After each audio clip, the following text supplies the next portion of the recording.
নমস্কার বন্ধুরা, কেমন আছেন? আজকে গান শোনাবো না। আজ ভাবলাম আমার একটা বই এসছে। বইটা যখন প্যাকেটটা কাটতে কাটতে মনে হলো যে বইটা আপনাদের সাথেও শেয়ার করি।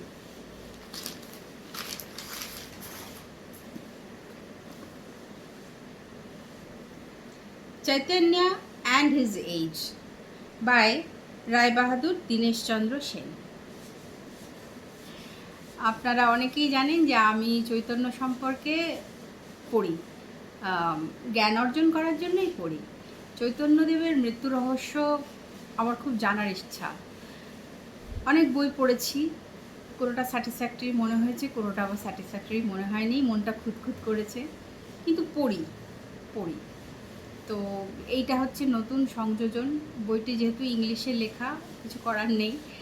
আর শুনেছি এই বইটাতে অনেক কিছুই লিখে গেছেন, অ্যান্ড আমার খুব জানার ইচ্ছা যে ইনি কি বলছেন। চৈতন্যদেব এবং তার মৃত্যু রহস্য নিয়ে যে বইটা মোক্ষম আর কি, কাহা গেলে তোমা পাই, ডক্টর জয়দেব মুখার্জির লেখা, পড়েছি, বারবার পড়েছি। এবং বইটা এমন একটা জায়গায় শেষ হয় জানেন, তখন না মনটা খুব খারাপ হয়ে যায় যে এর পরের ভাগটাতে হয়তো আমরা সত্যি জানতে পারতাম যে হোয়াট হ্যাপেন্ড টু আর চৈতন্যদেব, নিমাইয়ের কী হয়েছিল, কিন্তু সেটা আর কোনোদিন আমরা জানতে পারবো না। বিকজ আপনারা জানেন যে একটা মানে ওনার যে মৃত্যু রহস্য, সেটাও একটা রহস্যই রয়ে গেল আর কি। মন খুব খারাপ হয়, মনটা খুবই খারাপ হয়।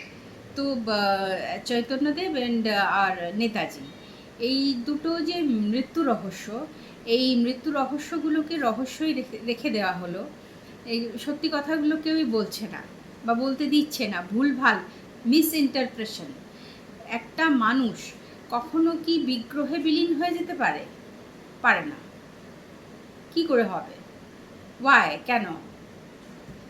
তো বা একটা মানুষ যেভাবে বিভোর হয়ে রয়েছে, হা কৃষ্ণ কোথা কৃষ্ণ করছে সেই মানুষটা কতটা ক্ষতিকারক, তাই না? সেই মানুষটাকে সরিয়ে ফেলার এত কিসের তাগিদ? খুব কষ্ট হয়।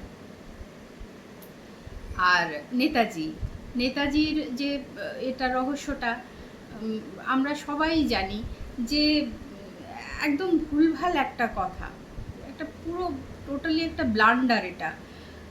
হ্যাঁ, অ্যান্ড ওটা নিয়েও অনেক পড়াশোনা করেছি, অনেক পড়ছি, এখনও পড়ছি। তবে কি জানেন, অনুজ ধার অ্যান্ড চন্দ্রচূড় ঘোষ আর সায়ক সেন বোধহয়, ওর একটা বই আছে, পড়ে দেখতে পারেন। এত সুন্দর লেখা, এত কম্প্যাক্ট লেখা না, খুব ভালো লাগবে।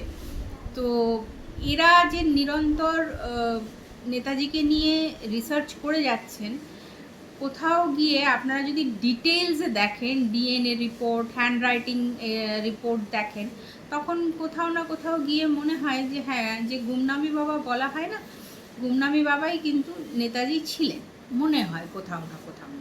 তো ডিএনএ টেস্টিংটা করা যায়নি, কারণ তার একটা রিজন আছে। সেই রিজন আপনারা যদি ফলো করেন পডকাস্টগুলো বিশেষ করে, তাহলে কিন্তু আপনারা বুঝতে পারবেন। আর যদি আমরা ধরেও নিই যে, যেমন আমাদেরকে বলা হয়েছে ছোটোবেলা থেকে যে নেতাজির জন্মদিন আছে কিন্তু মৃত্যুদিন নেই, তো যদি আমরা ধরি যে গুমনামি বাবা নেতাজি ছিলেন, অ্যাকচুয়ালি গুমনামি বাবা তো তার নাম ছিল না, তার মৃত্যুর পরে তাকে গুমনামি বাবা নামটা দেওয়া হয়েছিল। তাকে সবাই ভগবানজি বলতেন। তো ভগবানজি যদি হন, নেতাজি হন, তাহলে তার মৃত্যুদিন আছে 16ই সেপ্টেম্বর 1985 সাল। এটা হচ্ছে তার মৃত্যুদিন, ভগবানজির মৃত্যুদিন। এবং আমার যেটা মনে হয় যে একটা নর্মাল মানুষ, একটা কমন ম্যান, আমাদের মতো কমন ম্যান, হ্যাঁ, ভগবানজি, সেই ভগবানজির ক্রিমেশন মানে অন্ত্যেষ্টি দাহ কার্য সরস্বতী নদীর তীরে ওপেন জায়গায় তার অন্ত্যেষ্টিক্রিয়া হলো, দাহ কার্য হলো, অথচ প্রশাসন কোনো বাধা সৃষ্টি করলো না।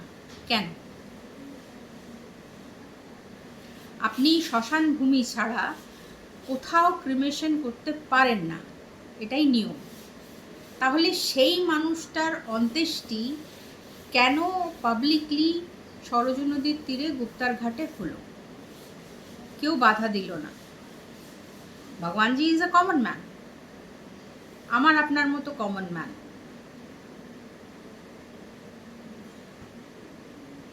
কেন হলো না? স্বয়ং লীলা রায় জানতেন যে উনি কে। তো যাই হোক, আরও পড়ছি, যত পড়ছি তত বিস্মিত হচ্ছি, তত মানুষটারকে আরও বেশি ভালোবেসে ফেলছি। কি আর করব, এই মানুষটা ভক্তি মার্গ, আর ওই মানুষটা আমাদের জানেনই আপনারা দেশ কতটা ভালোবেসেছিলেন।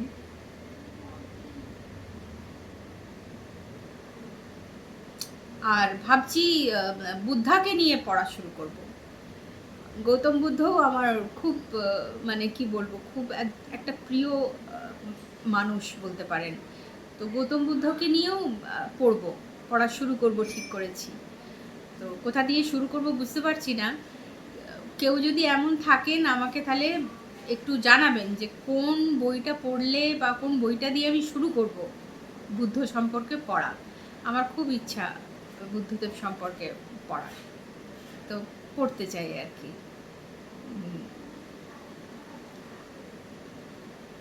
আর আরেকটা খুব গুরুত্বপূর্ণ কথা আপনাদেরকে বলতে চাই,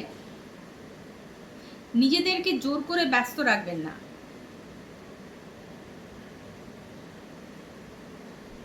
ব্যস্ত রাখলে মানুষ দুঃখ ভুলে যায় না।